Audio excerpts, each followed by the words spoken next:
호구 미디어.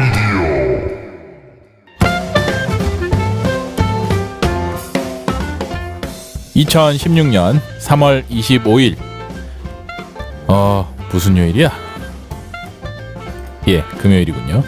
금요일에 인사드리는 편의점 브리핑의 책임 프로듀서 MC 김사름입니다. 제가 찐따 라디오 녹음을 하고 바로 두탕을 뛰는 거라 조금 목 상태가 안 좋을 수도 있고 힘이 빠지는 목소리가 나올 수도 있는데 이해해 주시기 바라고요. 지금 제가 사는 동네는 초겨울 날씨가 지속되고 있습니다. 봄이 대체 언제 올까요? 4월 달에는 와야 되는데 저녁엔 더럽게 쌀쌀합니다. 감기 조심하시기를 바라고요.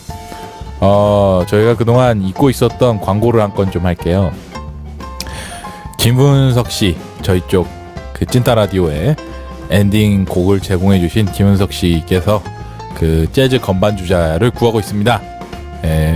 관심이 있으신 분들은 저희 쪽 이메일 호구401 hogu401 @gmail로 보내주시면 저희가 전달 잘 해드릴게요. 굳이 알 필요는 없는 뉴스로 이어가겠습니다. 예, 첫 소식입니다. 연합뉴스 자료고요. 제목은 이렇습니다. 서울시민 불안 요소 1위는 비행 청소년, 경찰 선도활동 강화라는 제목을 달고 나왔습니다. 이제 2월 14일부터 3월 15일까지 그 우리 동네 치안불안 해소라는 이름의 설문조사가 지구대와 파출소에서 시작이 됐었어요. 자, 이거의 조사 결과는 이렇습니다. 이제 서울 시민 12만 명에게 치안 수요를 조사를 했는데 결과 12.8%가 청소년 선도, 그리고 9.3% 1, 2위죠. 공원 안전 확보를 가장 중요하게 봤다고 했습니다. 그래서 이제 경찰 측은 이 자료를 어떻게 해석했냐? 응답자 22%, 이 두 개를 합친 거죠. 22%가 동네 골목과 공원, 놀이터에 운집해서 비행과 범죄를 저지르는 청소년이 가장 불안한 치안 요소라고 해석을 한 건데, 글쎄요, 청소년 범죄. 무섭죠, 당연히. 예. 소위 말하는 청소년은 우리의 미래라고들 하지 않습니까? 그런데 뒤집어서 생각해 보면 12.8%로 1위를 차지한 청소년을 선도하지 못한 윗세대들은 무슨 죄일까요? 넘어가겠습니다. 연합뉴스 TV의 보도입니다. 단독 기사고요. 넷도날드 PC방, 맥도날드 법적 대응 논란의 기사입니다. 예, TV 쪽인데요. 이제 내용은 이렇습니다. 맥도날드 측에서 자신이랑 비슷한 상표를 쓰는 PC방 측에 법적 대응을 하겠다고 나선 거예요. 그래서 맥도날드 측은 현재 대형 로펌을 선임을 해서 PC방 점주에게 경고장을 보내고 해당 거를 철거하지 않을 시에는 저작권 침해로 법적인 조치를 하겠다고 했습니다. 근데 PC방 점주 측에서는 이제 웃자고 이거를 패러디한 건데 왜 이렇게 너무한다고 이렇게 난리를 치고 있는 거고, 그리고 불경기라서 경기가 좋지 않아서 철거비도 꽤 드는데 이게 힘들다고 합니다. 예, 이거 관련해서 이제 이전 사례들을 얘기를 해줬는데요. 이제 스타벅스 같은 경우에 스타프레야, 스타박시 같은 유사 브랜드가 있었는데 스타벅스가 패소했어요. 그리고 두 번째는 버버리, 그리고 버버리 노래방이 있었는데 이제 이 버버리사가 승소를 했는데 그 이유가 그겁니다. 명품 이미지를 실추했기 때문이다. 예, 재밌습니다. 김앤박스 이렇게 제가 일전에 얘기한 적 있었는데 글쎄요, 이 과연 승자가 어떻게 될지.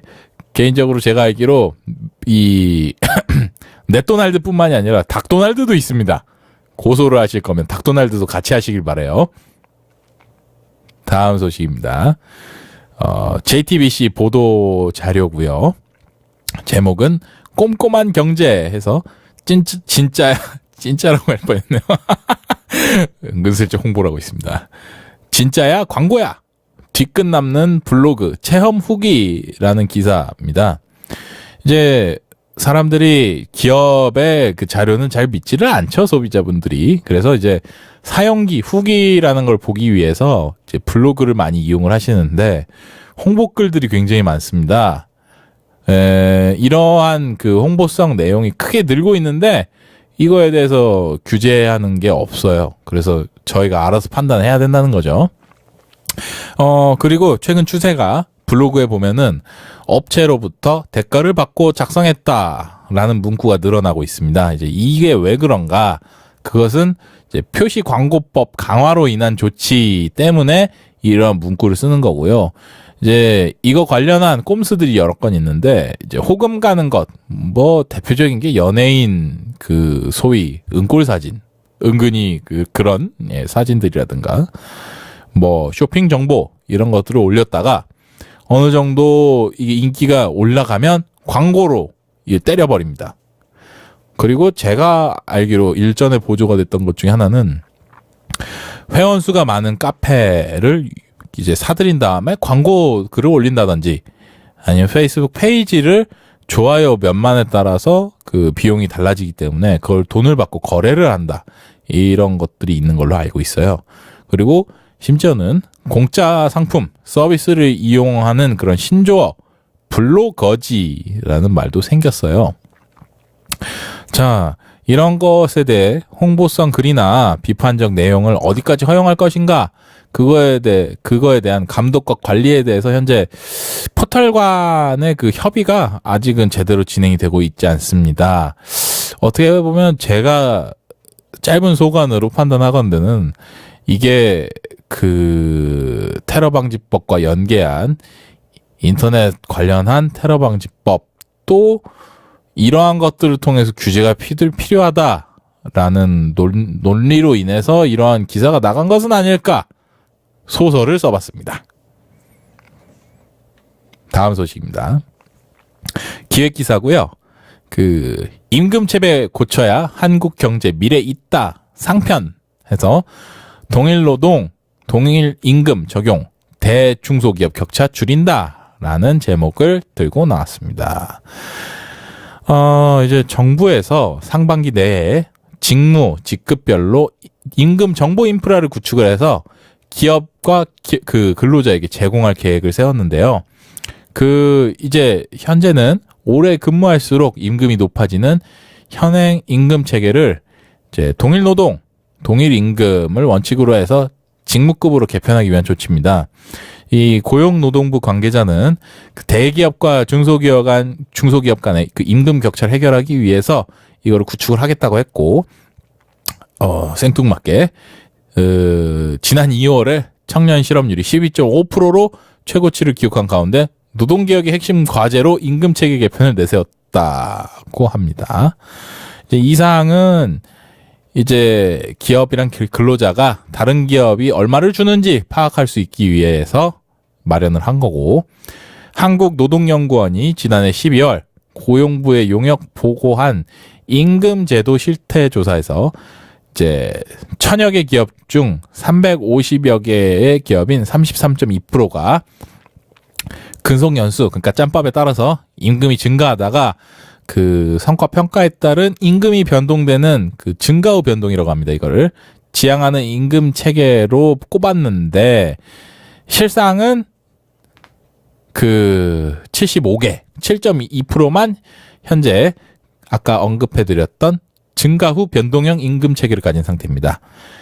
이제 현실 상황을 보면 근속기간이 늘면, 그러니까 짬밥을 많이 먹으면 임금도 같이 정비례해서 느는 증가율 일정형이 40.9%, 428개 기업이었고요. 근속기간이 늘면 임금이 확 높아지는 증가율 체증형이라고 해서 그러니까 짬밥이 먹을수록 임금이 계속 붙는 거죠. 그래서 155개, 14.8%. 자, 이러한 아까 정부가 주장한 이 제도가 정착이 되려면 사실상 공정한 인사제도가 정착되어야 하는데 노동자 측에서는 정부의 인사지침은 쉬운 해고를 위한 초석일 뿐이다 라면서 상당히 반발을 하고 있습니다. 일전에도 브리핑을 할 때 그 노동계 반발 관련해서 쉬운 해고 관련한 여러 가지는 아니더라도 한 가지 기사는 제가 올린 걸로 알고 있는데요. 이것도 그 초석이 아닐까. 또 소설 써봤습니다. 다음 기사입니다. 뉴스원 기사고요. 불붙은 농심 vs 롯데 칠성 생수시장 경쟁 올해 승부 갈릴 듯이란 제목입니다. 지금 이제 제가 저번에 올린 쿠팡 대 이마트에 이어서 야심차게 준비하진 않았지만 그래도 제가 관심이 많기 때문에 가격에 관심이 많죠. 어쨌든 그 두 번째 기사입니다. 농심과 롯데칠성 이 두 기업이 그 전년 동기 4.9% 증가한 것에 그 생수 시장이 4.9% 증가한 것에 따라서 2위를 굳히고 지금 거의 끝판왕이라고 볼 수 있는 1위인 제주 삼다수를 추격하겠다는 의도로 이런 식으로 가격 경쟁을 하고 있습니다. 사실 이제 이 두 명의 선수들은 2014년부터 경쟁을 하기 시작했는데요. 농심 백산수 같은 경우에는 하반기 내내 할인 행사를 했고요. 롯데 아이시스 같은 경우에 1+1 행사를 했습니다. 그러자 이렇게 2, 3위의 맹추격이 시작되자 삼다수가 2015년 12월, 그러니까 작년 12월에 5개를 구매하면 1개를 주는 증정을 실시를 했어요. 이게 왜 그러냐? 이 밑에서 두 명이서 이렇게 공격적으로 하고 있으니까 위기감을 느낀 것도 있고, 그 삼다수의 현재 판매원 광동 같은 경우에는 17년도에 그 제주자치도 개발공사랑 계약이 마무리되기 때문이에요. 참고적으로 생각을 하실 게 농심이 2012년도에 삼다수 판매권을 넘긴 상태예요. 어떻게 보면 농심은 물장사를 정말 잘하고 있는 건데 과연 농심이 다시 1위권을 탈환할 수 있을지는 지켜봐야 되겠습니다. 다음 뉴스입니다. 뉴시스의 기사입니다. 뉴스원 아니에요. 감기, 치통, 주치 등 119 부적합 신고 이제 안 봐준다 라는 제목입니다. 그 22일 날 소방본부 등에 따르면 응급한 상황이 아님에도 불구하고 상습적으로 119를 이용할 때 처벌 수위를 강화하겠다고 발표를 했습니다. 기존에는 위반을 했을 때 100에서 200만 원의 과태료를 부과했는데 이 개선을 하면 처음 허위 신고만 하더라도 200만 원 이하의 과태료를 부과한다고 합니다. 그런데 문제는 비응급인지 허위 신고인지 이거를 가리기가 상당히 어려운 건데요. 그래서 내린 결론이 단순히 거동이 불편한 자 혹은 진료 예약 환자, 주치의자, 타박 상담은 이송을 거절하기로 했습니다. 솔직히 좀 헷갈리는 구간이긴 한데 제 생각은 이래요.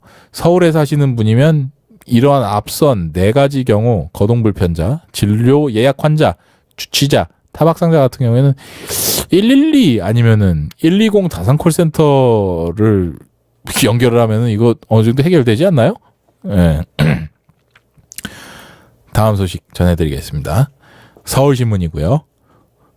술 좋아하시는 분들은 이 기사 좀 유념히 보셔야 될 거예요. 소주 딱 한 잔도 이제 면허 정지랍니다. 라는 기사예요.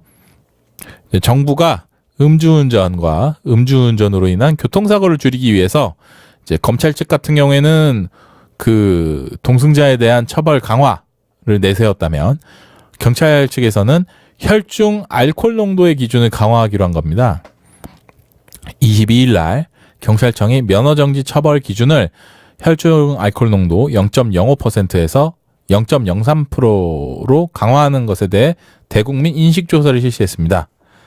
예, 이 그 혈중 알코올 농도 0.03%의 기준, 그 성인 남성 65kg의 성인 남성을 기준으로 얘기를 해드릴게요. 소주 한 잔, 혹은 와인 한 잔, 혹은 편의점에서 파는 작은 맥주 335ml짜리 한 캔을 마시면 0.03%가 됩니다. 그러니까 마시지 말라는 거죠. 이러한 개정안 같은 경우에는 07년도에 발의가 됐었고 2011년도 국가교통안전기본계획, 2013년도 국가정책조정위원회에서의 교통사고 사상자 줄이기 종합대책에 포함되었던 사항입니다. 그리고 손해보험협회도 정부의 0.03%를 건의를 했었는데요. 이거에 관련해서 이제 과거에는 이거에 대해서 굉장히 신중했는데 이유는 그렇습니다. OECD 도로안전 연례 보고서에 이 면허 취소의 기준이 대부분 0.05%였기 때문입니다. 웃기네요, 참. 따라야 될 OECD 기준은 안 따르고 멋대로 따릅니까? 임금도 OECD 평균까지 좀 올려주시면 감사하겠는데. 근로시간도요. 다음 소식입니다. 연합뉴스입니다. 종합병원 중환자실 세균 감염 연 2,500건 무방비 상태라는 기사고요. 대형 종합병원의 중환자실도 사실은 수천 건의 병원 감염이 일어나는 것으로 조사가 됐습니다. 자, 이 병원 감염이라는 게 무엇인가?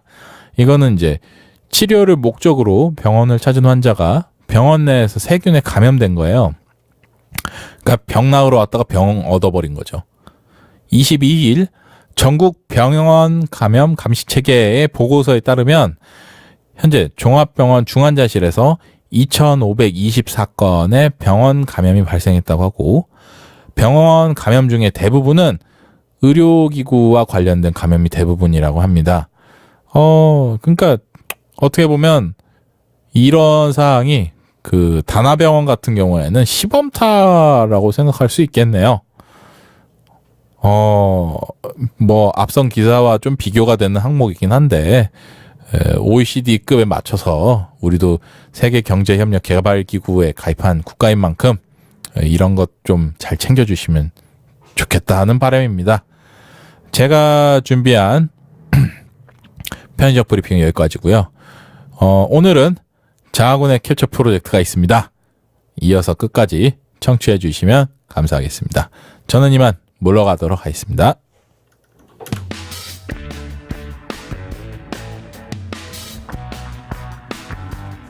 안녕하십니까. 캡처 프로젝트의 자하군입니다. 연관성 없어 보이는 책들을 이어서 하나의 주제를 산출해내는 아주 쓰잘데기 없는 프로젝트죠. 저번 시간에도 말씀드렸다시피 이게 발터 베냐민의 아케이드 프로젝트에서 영감을 얻었다고는 합니다만 솔직히 싼 티가 너무 많이 나고 제가 이렇게 뭐 공부를 열심히 한 사람도 아니기 때문에 한계는 명확합니다만 이렇게 생각해 볼 수 있지 않을까라고 던지는 선에서만 항상 만족하려고 합니다. 대신에 재미를 놓치겠죠. 솔직히 재미는 잡는다는 것에 대해서 굉장히 회의적입니다. 일단 뭐 텍스트 자체가 아주 막 개그 충만하지 않는다면은 함부로 드립을 칠 만치 이렇게 제가 연구를 하는 것도 아니고 그래서 조심스러울 수밖에 없는데요. 지루하더라도 어떻게든 좀 그냥 도움되는 내용일 것 같다라고 생각하고 들어주시면 감사하겠습니다. 자, 오늘은 두 번째 묶음 주제가 숫골 멘탈리티의 조각들입니다. 좀 추상적이면서 알아들을 것 같기도 한 애매한 제목인데요. 그러니까 한국에서 숫골들이 이렇게 뭐 좌파 진영이라거나 이런 쪽에다가 하는 비난에 원천엔 무엇이 있을까 생각을 좀 한 단면으로 생각을 해보자라는 거고, 이게 물론 뭐 조각들이라고 그래서 구태여 붙인 거거든요. 그러니까 이게 전부는 아닐 것이다라는 거죠. 삶의 복잡한 총체잖아요. 그런 숫골적인 삶도, 그러니까 삶의 보수성이라고 해야 될까? 여하튼 좌파 진영에 대한 이 숫골적 공격의 모습들, 그리고 그 근원에 있는 모습이 무엇일까 탐구를 해보도록 하겠습니다. 오늘 첫 번째로 갖고 올 텍스트는 채만식의 치숙입니다. 예, 한국 문학이죠. 이 치숙 내용 기억하시는 분들이 있었으면 좋겠는데, 이 치숙의 내용은 이 치숙의 화자, 상당히 속물적인 어린 아이예요. 그리고 이 아이의 눈으로 세상을 보고 또 사회주의 운동을 하면서 얹혀 사는 참 무능력해 보이는 아저씨에 대해서 또 비웃고 이런 내용인데요. 이 치숙의 화자가 가진 내용이 어떻게 보면 지금 오늘날 그냥 무턱대고 여당을 찍는다거나 아니면은 신자유주의적 정책에 대해서 아무런 비판적 의식 없이 받아들이고 약자에 대해서 상당히 가혹한 시선을 보내는 사람들의 시선과 아주 비슷합니다. 자, 그럼 텍스트 안으로 들어가 보죠. 사람이란 것은 제각금 분지복이 있어서 기술을 잘 타고나고 부지런하면 부자가 되는 법이요. 복록을 못 타고나고 게으른 놈은 가난하게 사는 법이요. 다 이렇게 마련인데 그거야말로 공평한 천리인 것을 됩다 불공평하답게 될 말이요. 그러고서 어거지로 남의 것을 뺏어먹고자 들더니 그놈들이 불황당이지 무어요. 짓이 불황당짓일 뿐 아니라 또 만약에 그러기로 들면 게으른 놈은 점점 더 게으름만 부리고 쫓아다니면서 부자 사람네가 가진 것만 뺏어먹을 테니 이 세상은 통으로 거지판이 될 게 아니오. 자, 이 치숙이 30년대에 나온 소설이라는 걸 생각해 봤을 때 이거 거의 30년대판 신자유주의예요. 이거 사실 말이 좋아 또 신자유주의지 원래 자유주의 경제학이라는 게 바로 딱 요 아이디어예요. 그러니까 가난한 놈은 지타 때문에 가난한 거고 부자인 사람도 자기가 잘해서 부자인 거다. 그거 요새도 다 그러잖아요. 그러니까 뭐 노력이라거나 열정이라거나 뭐 이런 부분들 있잖아요. 예. 여기 이게 치숙의 이 화자가 말하는 것다시피 또 그리고 부자 사람 내가 가진 것만 뺏어 먹을 생각을 한다. 이게 그 사회주의 운동하는 그 아저씨를 비판할 때 하는 말이잖아요. 근데 뺏어 먹는다라고 생각하는 것 자체가 원래 잘못되어 있는 건데 어떻게 보면은 일견 맞아요. 그러니까 부자들 돈을 이렇게 조금 더 걷어서 사회 복지로 지출한다는 것을 이 사람들은 뺏는다고 이해를 하고 있는 거죠. 자, 그렇다면 이 뺏는다. 그 어떤 공평한 부의 분배, 그러니까 공평이라고도 할 수 있고 합리적, 그러니까 다 같이 살 수 있는 방안에 대한 그 부의 분배를 왜 뺏는다고 이해를 할까? 이것을 저는 그 신경제사라는 경제사적 조류에서 좀 찾아보고자 합니다. 우리는 흔히 식민지 시기의 그 착취 그리고 인권 탄압 이런 것을 들어 상당히 어두운 시기로 인식하는데 보통 뉴라이트 이쪽에서 주장하는 거가 그 식민지 근대화론이잖아요. 그때 뭐 공장이 들어오고 뭐 소득도 올랐다 이런 식으로 나가는데 둘이 접점이 없어요. 없을 수밖에 없는 그 이유가 바로 이 신경제사라는 경제사적 조류의 그 기본 전제에 있다고 보는 겁니다. 이 분석을 한 것은 역사학자 조지 이거스라는 사람인데요. 20세기 사학사 딱 책 이름에서 느낌이 오죠. 20세기의 역사학의 흐름들 그리고 어떤 그 학풍들에 대해서 분석한 책인데 이 신경제사는 8, 90년대 미국에서 유행했던 방식입니다. 철저히 경제적 계량 수치화를 시켜서 그 데이터만으로 세상을 그때의 그 분위기를 읽어내는 건데 이를테면 1994년 로버트 포겔이라는 학자가 그 철도와 미국 노예제의 관계를 통해서 철도 생산보다는 철도를 통한 부의 창출보다는 노예제에서 부의 창출이 더 많았다라는 걸 증명을 해요. 어디까지나 수치상으로 아니죠. 그래서 이걸로 노벨 경제학상을 받는데 상당히 그때 파문이 일었었습니다. 자, 그리고 그 이후로 얼마 못 가서 신경제사는 그 자체의 한계에 부딪혀서 무너지고 마는데요. 그 무너지기 전에 그 신경제사가 한창일 때 이들에 대한 연구를 한 부분에서 가져왔습니다. 이거는 이제 본문을 다 읽진 않을게요. 너무 길어요. 그래서 중요 부분만 제가 딱딱딱 잘라보겠는데요. 조지 이거스가 짚은 신경제사의 4가지 기본 전제. 첫 번째, 일반적으로 경제 행위를 지배하는 유효한 법칙들이 존재한다. 자, 이 법칙들이란 거는 애덤 스미스나 데이빗 리카도가 공식화한 뭐 수요 공급 법칙과 같은 것들인데, 자, 신자유주의자들도 지금 이런 그 그래프 위에 세상을 올려놓는 데서 세상을 보기 시작하거든요. 정확히 일치하죠. 두 번째, 자본주의 경제는 지속적인 성장을 특징으로 하는데 월트 로스토우가 경제 성장의 단계들 비공산당 선언에서 주장했듯이 그러한 성장은 모든 근대화된 사회와 근대화 도정에 있는 사회에서 유사한 형태를 취한다. 자, 그러니까 이거는 지역성을 고려하지도 않고 사회에 있어서 그 발전상만 보는 겁니다. 이게 그러니까 발전사관이죠. 이게 마르크스의 영향이 돼요. 그러니까 역사는 뭐 진보한다. 이걸 아주 못되게 뒤틀은 거죠. 솔직히 말해서. 그러니까 지속적인 성장을 특징으로 한다인데 이게 특징에서 머물지 않고 이걸 아예 보편성으로 그냥 안 치는 겁니다. 그래서 세상이 경제 발전하는데 못 사는 놈은 네 책임이 아니냐라는 아까 그 치숙 화자의 복록을 못하고 나고 게으른 놈. 예, 그 놈들은 다 지타 때문에 강한 거다라는 이런 의미를 함축하고 있는 거죠. 자, 그리고 세 번째, 경제적 근대화의 과정은 2차 세계대전 이후 서구 산업국가들이 보여주었던 것처럼 정치적 근대화, 즉 자유시장 사회와 자유로운 의회민주주의로 필연적으로 연결된다. 자, 근데 이거는 연결 지을 수 있는 고리가 없습니다. 경제적 발전과 그 사회의 공기가 완벽히 같을 수가 없어요. 그건 어디까지나 시장에서의 움직임일 뿐, 그 시장이 곧 우리가 사는 사회, 이것을 다 대변할 수는 없죠. 그의 역학관계가 오히려 거꾸로죠. 사회 안에 경제가 있다라고 볼 수도 있는데 그런 걸 전혀 무시한 겁니다. 네 번째, 계량적 방법은 경제적 과정뿐 아니라 사회적 과정에도 적용될 수 있다. 즉 경제적 발전을 한다면 그 사회를 읽는 툴도 똑같이 읽을 수가 있다라는 측면인데요. 이 네 가지 전제들 어떻게 받아들이세요? 일단 싸가지가 없어요. 그리고 두 번째로는 이대로만 읽을 수는 없다라는 겁니다. 한 예로 보자면은 지금 이명박 정권 이래로 계속 매년마다 뭐 통계치를 이용해서 뭐 수출이 늘고 GDP가 늘고 이야기를 합니다만 그게 우리 삶의 질이랑 그대로 등치시킬 수는 없죠. 아니 GDP 올랐다고 뉴스에 맨날 나오는데 우리는 나날이 살기 족같아지고 지랄 같아진다고 말을 하잖아요. 댓글에도 뭔 개소리냐 이러고요.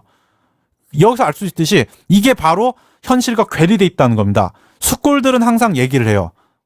현실적으로 봤을 때라고 하는데 그 현실은 그 사람의 머릿속에 있는 현실일 뿐이지 이게 진짜 현실이라고 할 수가 없는 거죠. 현실은 우리 모두가 다 같이 읽어낼 수 있는 건데 그런 점에서 숙골 멘탈리티의 그 자기 중심적 그리고 하나밖에 못 보는 그 시선을 읽어낼 수가 있는 거죠. 그럼에도 생각보다 정교하다라는 측면을 읽어낼 수 있고요.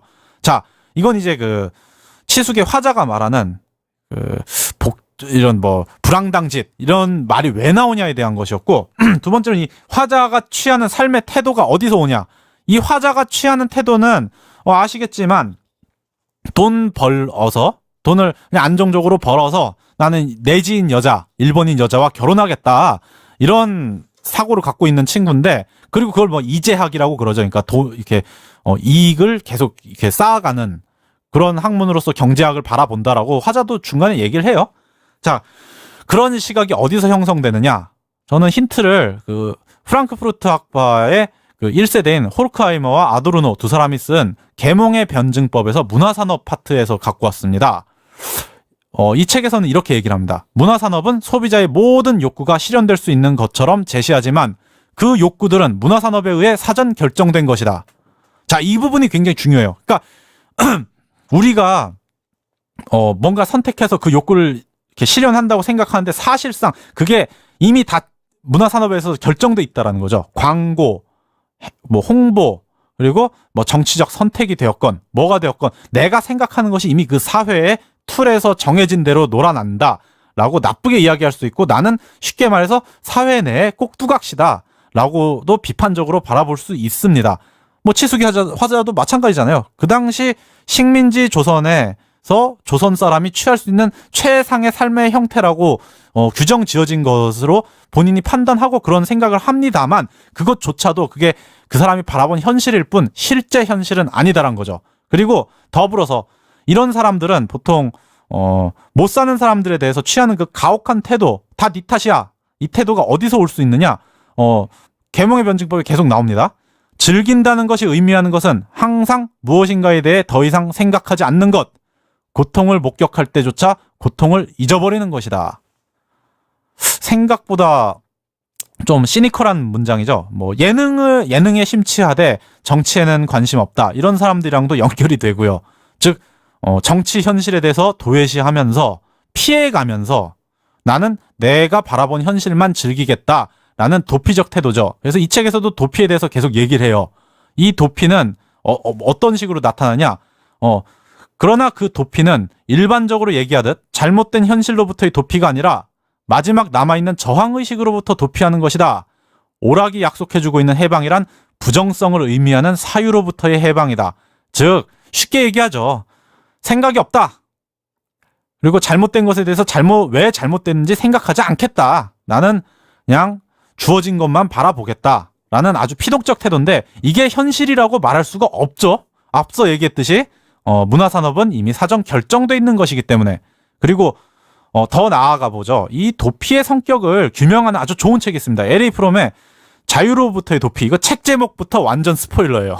이 도피의 성격에 대해서 철저히 규명을 해본 책인데요. 이 프롬도 저기 프랑크푸르트 학파의 한 사람이죠. 일원으로서 이런 책을 썼는데, 이 프랑크푸르트 학파가 고찰한 것은 파시즘이 어떻게 자유주의 체제와 공산주의 체제 사이를 파고들었냐라는 측면에서 상당히 연구해볼 만한 가치가 있거든요. 이 학파들의 연구가. 이 자유로부터의 도피도 역시 마찬가지로 사람들은 어떻게 파시즘 그리고 그 세상을 도외시하는 그런 혐오적 시선 이런 것에 갇히게 되나 증명한 책인데, 제가 가져온 부분은 이런 부분입니다. 강력하고 영원하고 매혹적인 것처럼 느껴지는 외부의 강력한 권력과 일체가 됨으로써 개인은 그 강력함과 영광에 참가하려고 한다. 이거는 감정이입이라고 할 수 있어요. 즉, 그 발터 베냐민이라는 학자가 얘기했듯이 강자에 대한 감정이입, 완벽히 똑같은 부분입니다. 그리고 프롬은 더 이야기합니다. 인간은 자기 자신을 포기하고 그와 연관된 모든 힘과 자부심을 포기함으로써 개인으로서의 완전성을 잃고 자유로부터 도피하는 대신 그 자신이 몰입한 권력에 참여함으로써 새로운 안전과 자부심을 획득한다. 또 그는 회의로부터 비롯되는 고통에 저항할 수 있는 안전성도 획득한다.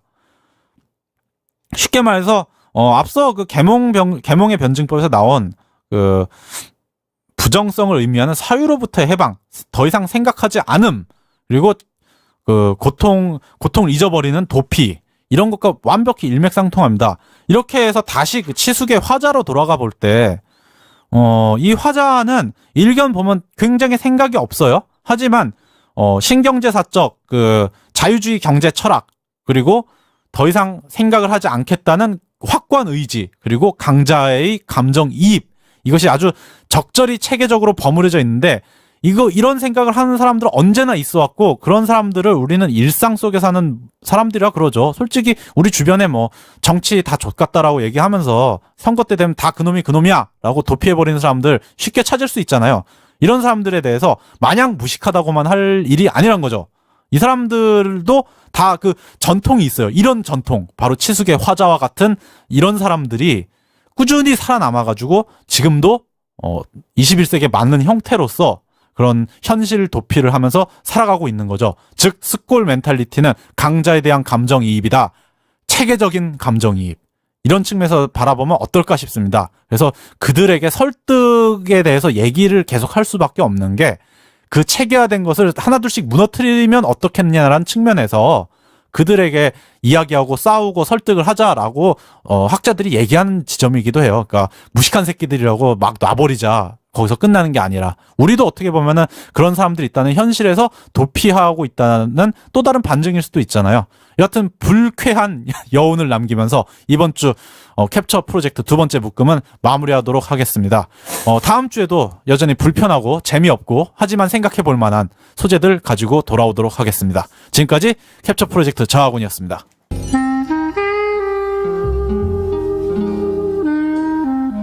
별점 줍쇼. 댓글 좀 줍쇼.